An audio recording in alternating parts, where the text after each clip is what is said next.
स्वागत है आपका हमारे चैनल नेक्स्ट नाइन स्पिरिचुअल में और मैं हूं आपके साथ श्रुति। आज हम अपनी इस रिपोर्ट में बात करने जा रहे हैं कृष्ण लीला की। जैसा कि हमने अपने पिछले वीडियो में कृष्ण लीला की कुछ बातें आपको बताई, वहीं इस लीला को चलिए आगे बढ़ाते हैं। बता दें कि नारद मुनि जी भगवान शंकर के पास जाकर प्रणाम कर कहते हैं, आप तो जानते ही हैं कि मैं इस वक्त मृत्यु लोक में ही रहकर स्वयं भगवान श्री कृष्ण की बाल लीला को देखकर भाव विभोर हो जाता हूँ। नारद से बाल लीला का वर्णन सुनकर भगवान शंकर कहते हैं कि अब हमारे हृदय में भी उनके बाल स्वरूप को स्वयं धरती पर जाकर देखने की लालसा जागृत होती है। यह कहकर महादेव जी अंतर ध्यान हो जाते हैं। उधर श्री कृष्ण देवी योगमाया से कहते हैं, सावधान त्रिभुवनपति भगवान शंकर गोकुल पधार रहे हैं। तब योगमाया गोकुल की एक वृद्ध काकी का रूप धारण करके गोकुल पहुंच जाती है। भगवान शंकर भी तपस्वी वेश में गोकुल में नंद के द्वार पर अलख निरंजन की अलख जगाते हैं। तभी योगमाया एक वृद्ध काकी के वेश में द्वार पर पहुंचकर कहती है कि यहाँ तो कोई नहीं दिखाई देता, आप मेरे यहाँ चले, मैं आपको भिक्षा देती हूँ। तब महादेव जी कहते हैं कि नहीं, हमारा नियम है कि हम एक ही जगह से भिक्षा लेते हैं, नहीं मिले तो भूखे ही रह जाते हैं। तब योगमाया कहती है, ठीक है, अंदर जाकर यशोदा को कहती हूँ कि भिक्षा ले आए। यशोदा मैया भीतर लल्ला को पालने में झुला रही होती हैं। वृद्ध काकी बनी योगमाया अंदर चली जाती है तो इधर महादेव जी कहते हैं कि प्रभु दर्शन दो, दर्शन किए बगैर तो मैं यहाँ से जाने वाला नहीं हूँ। योगमाया अंदर यशोदा मैया से कहती है, यशोदा रानी, तेरे द्वार पर एक जोगी कब से भिक्षा के लिए पुकार रहा है, तूने उसकी आवाज नहीं सुनी क्या? यशोदा मैया कहती है, नहीं तो काकी। तब वृद्ध काकी बनी योगमाया कहती है, अरे जल्दी से उसे भिक्षा दो, कोई बड़ा महात्मा लगता है। यशोदा कहती है, अच्छा। फिर वह एक सेविका से कहती है, जरा लल्ला का ध्यान रखना, मैं अभी आई। योगमाया और यशोदा दोनों ही रसोई में चली जाती हैं। वहाँ योगमाया बताती है कि बड़ा ही तपस्वी योगी लगता है।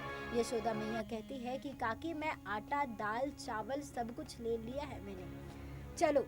तब काकी बनी योगमाया कहती है, अरे दक्षिणा के लिए थोड़ा धन भी रख लो, बड़ी दिव्य मूर्ति है, उसे प्रसन्न कर ले, आशीर्वाद पाएगी। तब यशोदा मैया बहुमूल्य मोती की माला को भी थाल में रख लेती है। इधर भगवान शंकर आकाश में देखकर श्री कृष्ण से कहते हैं, प्रभु दर्शन देने में इतना संकोच? तब श्री कृष्ण कहते हैं, धन्य भाग जो आप अपने सेवक के घर पधारे, सेवक का प्रणाम स्वीकार करें। तब भगवान शंकर कहते हैं कि कौन सेवक है और कौन प्रभु, इसका निर्णय का ये समय नहीं है। आप तो हमें अपना परम भक्त जानकर अपने बाल रूप के दर्शन करा दीजिए, बस।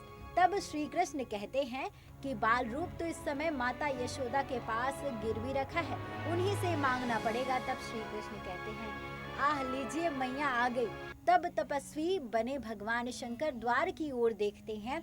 माँ यशोदा मैया थाली में भिक्षा लेकर आ जाती हैं। पीछे काकी खड़ी रहती हैं। भगवान शंकर यशोदा मैया को देखकर भाव विभोर होकर उसे आशीर्वाद देते हैं।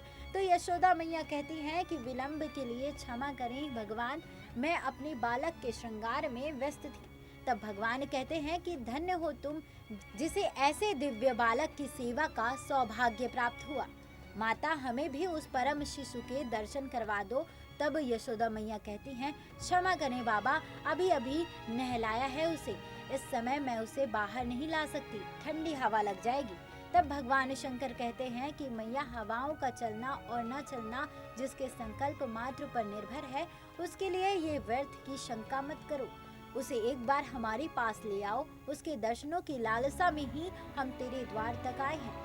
तब यशोदा मैया कहती है कि नहीं जोगी बाबा, मैं उसे बाहर नहीं ला सकती, इसलिए आप ये भिक्षा ग्रहण कीजिए और मुझे क्षमा कीजिए। यह सुनकर भगवान शंकर कुछ देर रुक कर कहते हैं, मैया, ये हीरे मोती, ये पत्थर के टुकड़े हमारे किस काम के? हमें इनका लोभ नहीं, चाहो तो ऐसे मोती माणक हमसे ले लो। तभी भगवान शंकर के भिक्षा पात्र में सुंदर सुंदर मोती माणक आ जाते हैं। यह देखकर यशोदा आश्चर्य करती है। भगवान वे उन मोतियों को यशोदा मैया की थाल में डालकर कहते हैं, लो रख लो इन्हें, हमें तो केवल अपने लाल के दर्शन करवा दो, वही हमारी भिक्षा है। थाल में मोतियों को देखकर यशोदा को शंका हो जाती है। वह पलटकर चिंतित मुद्रा में काकी बनी योगमाया से कहती है, काकी ये कोई असली साधु नहीं, ये तो कोई मायावी है। काकी गर्दन हिला देती है। तब यशोदा मैया आंखों में आंसू भरकर रोते हुए कहती है, देखो जोगी बाबा, तुम जैसे कई मायावी पहले भी आ चुके हैं, सभी इसी प्रकार की चिकनी चुपड़ी बातें करते हैं। तेरा लाल तो बड़ा दिव्य बालक है, उसके दर्शन करा दे, हमारी गोद में बैठा दे और फिर सबके सब उसका अनिष्ट करने की चेष्टा करते हैं। मेरे लाल ने आप लोगों का क्या बिगाड़ा है जो आप लोग उसके शत्रु बन गए हैं? भिक्षा चाहिए तो लीजिए, अन्यथा अपने स्थान को पधारिए, मैं बालक को बाहर नहीं लाऊंगी। यह सुनकर भगवान शंकर कहते हैं, मैया ऐसी कठोर मत बनो, हम बहुत दूर कैलाश पर्वत से आए हैं। तब यशोदा मैया थोड़ा क्रोधित होकर कहती हैं, कैलाश में थे तो वहीं भगवान शिव के साक्षात दर्शन कर लेते, यहाँ क्या काम है? तब भगवान शंकर कहते हैं, भोली मैया, भगवान के साक्षात दर्शन तो करना कोई कठिन कार्य नहीं है, परंतु उनके बाल स्वरूप के दर्शन करना कठिन कार्य है। उसी की लालसा में हम तेरे द्वार पर आए हैं। कई युगों के पश्चात ये दर्शन मिलते हैं। तब यशोदा मैया कहती हैं, नहीं नहीं, मैं उसे बाहर नहीं ला सकती।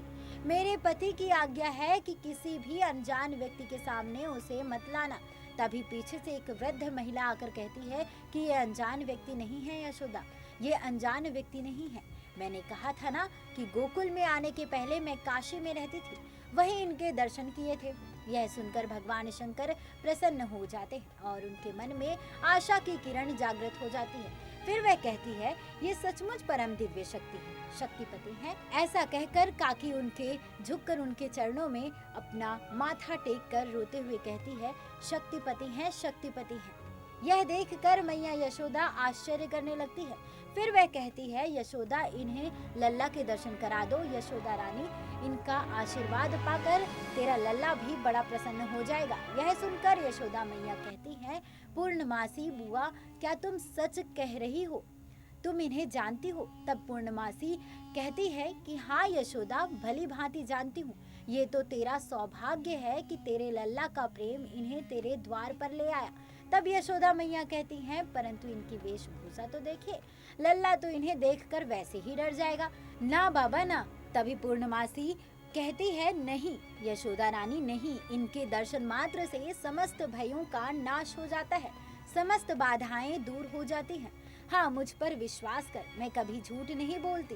तभी काकी बनी योगमाया भी कहती है, हाँ ये पूर्णमासी बुआ कभी झूठ नहीं बोलती है।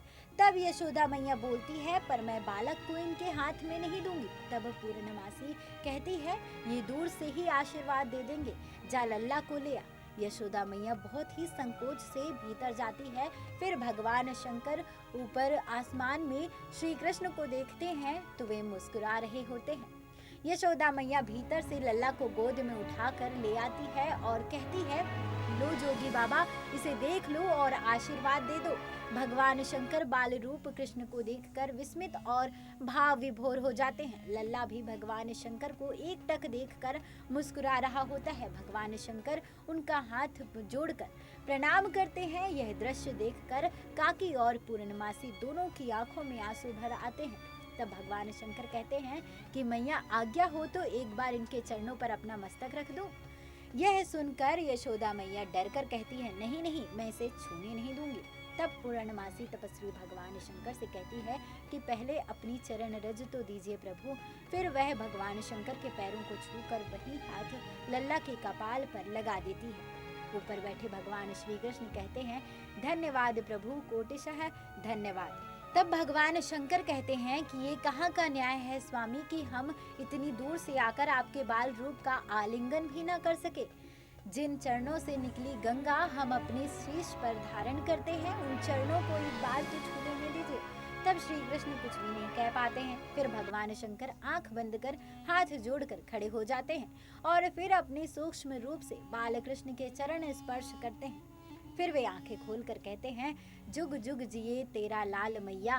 फिर वे जाने लगते हैं तो यशोदा मैया कहती है, जोगी बाबा अपनी भिक्षा तो लेते जाइए। तब भगवान शंकर कहते हैं कि जोगी हो गया माला माल, निरख मुख तेरे लाल का, अब ये हीरे मोती मेरे किस काम के। फिर भगवान शंकर आंगन से जब बाहर निकलने लगते हैं तो काकी और पूर्णमासी दोनों ही उन्हें प्रणाम करते हैं। भगवान शंकर के चरणों के निशान की जगह फूल बिछते जाते हैं। वे द्वार के बाहर निकल कर जाते हैं, तभी नंदराय जी वहां पहुंच जाते हैं, जो तपस्वी साधु के वेश में भगवान शंकर को जाते हुए देखते हैं। फिर वे नीचे देखते हैं, चरण निशान की जगह फूल बिछे हैं। पूर्णमासी भी चरण निशान की जगह उन फूलों को देखकर भाव विभोर हो जाती है और वह उनके समक्ष अपना माथा टेक कर कहती है, जय हो प्रभु।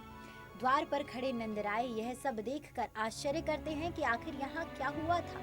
तब वे कहते हैं, पूर्णमासी हुआ, आप ये किसे प्रणाम कर रही हो और ये साधु कौन थे। तब वे कहती हैं कि वे त्रिभुव के पति और लल्ला की ओर देखकर कहती हैं, इनके सखा नंद बाबा इस धरती को प्रणाम करो जहाँ उनके चरण पड़े थे। नंद बाबा यह सुनकर उस जगह को प्रणाम करते हुए कहते हैं, ये तो सचमुच कोई देवता थे। तब यशोदा मैया लल्ला से कहती है, तू कौन है रे?